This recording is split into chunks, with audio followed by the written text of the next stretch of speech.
Hi Gastro Pals, it's Tiny Small Fry here again, and I'm out and about today. I'm just going to nip to the butcher's van at our local market and get myself some braising steak, because today I'm making Mongolian beef. So, there's an interesting thing about Mongolian beef. It's the fact that it's got pineapples in it, and they don't grow pineapples in Mongolia.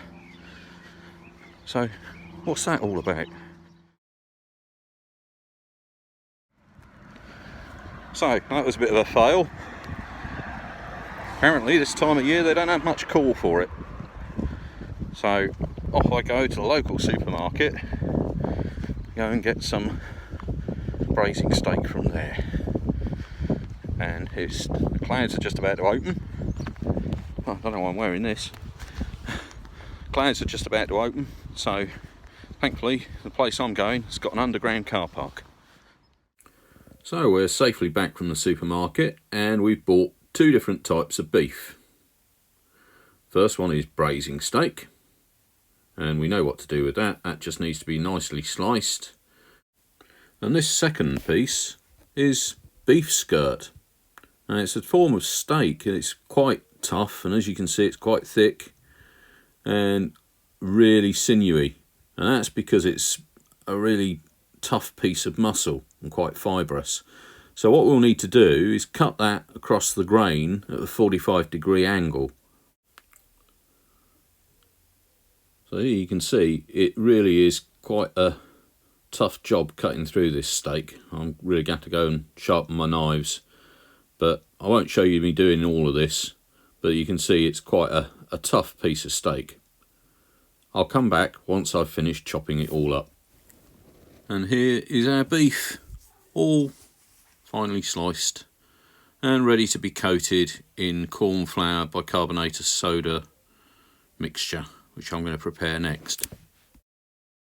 So in here I've got a teaspoon of bicarbonate of soda, half a cup of cornstarch or corn flour, just giving it a twist of pepper, and a teaspoon of salt. So now I'm just going to mix that together with a dry whisk. Easiest way to do it really is just stir it around a little bit. It gets everything combined together. You can do this in a Ziploc bag and just shake it and then put the meat in, but I've decided to do it in a bowl because I haven't got any Ziploc bags. Now I'm just going to pop the pieces of meat in, make sure they get coated over with all of that bicarbonate of soda and corn flour goodness.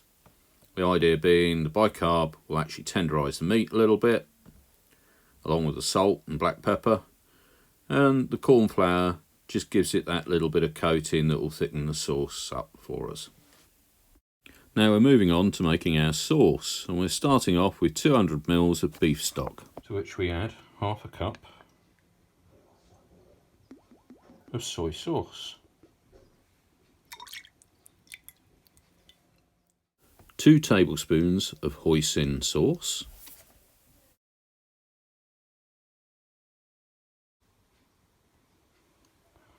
tablespoon of sweet chilli, quarter of a teaspoon chili flakes, and a teaspoon of ginger, 2 crushed garlic cloves, a third of a cup of soft brown sugar. Now we whisk all that together until it's all nicely combined and the sugar's melted into the sauce, and then we set it aside whilst we get on and brown our beef ready to go into the slow cooker. So you probably know the drill by now. We put a good slug of oil, in this case rapeseed oil, in the bottom of our Ninja Foodi and switch it on to sear and saute and press start. Now we just need to brown our beef in small batches on both sides and set it to one side as each batch is done. So that's our first batch done. I just need to cook the other batches and then come back and do the rest. So that's all of our beef seared and browned. So now we put it all back in,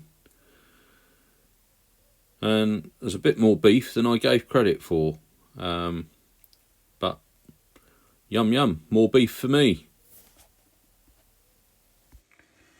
Now in we go with our marinade.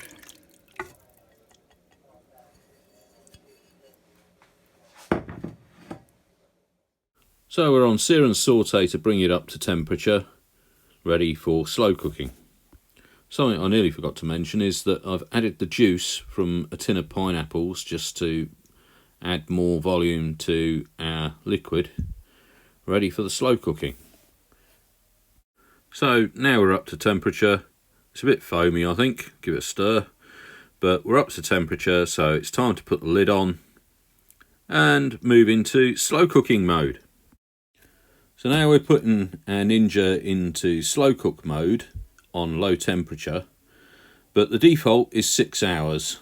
We only want to cook for 4, so we need to set a reminder on our phone or something just so that we come back at 4 hours.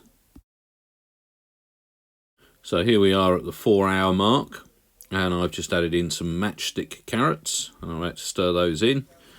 You can just grate the carrots in if you want, but I decided to be a bit chefy and make some matchstick carrots. And now we're going to add in our tin of pineapple chunks, and we're just going to stir those in. And now we're going to go in with the corn flour and water mix. Just stir that about.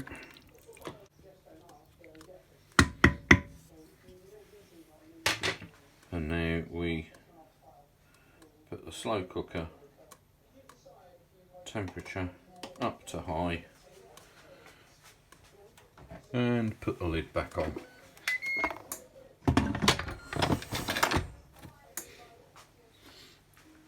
And we'll see you in 30 minutes. Here we are after 30 minutes and we're ready to plate up pretty much. You can see how rich this sauce is now and how thick. And I've got some Thai fragrant rice that I prepared while I've been waiting, and I'm gonna get it plated up so you can see that you too can produce restaurant quality food at home.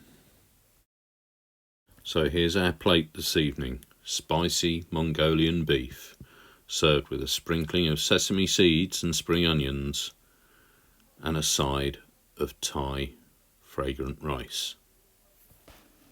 So that was our spicy Mongolian beef. Now, to some people it can be a little salty, which is why you really need to get the lower sodium, lower salt soy sauce. And I'd recommend doing that, or you could put just less soy sauce in it and a low sodium beef broth, of course. But it's full of flavour, and I had a little bit of a win because one of my fussier children absolutely loved it and said, can we do it again next weekend? So all I'm going to say is, if you give it a go, hope you enjoy it as much as I did. Bon appétit.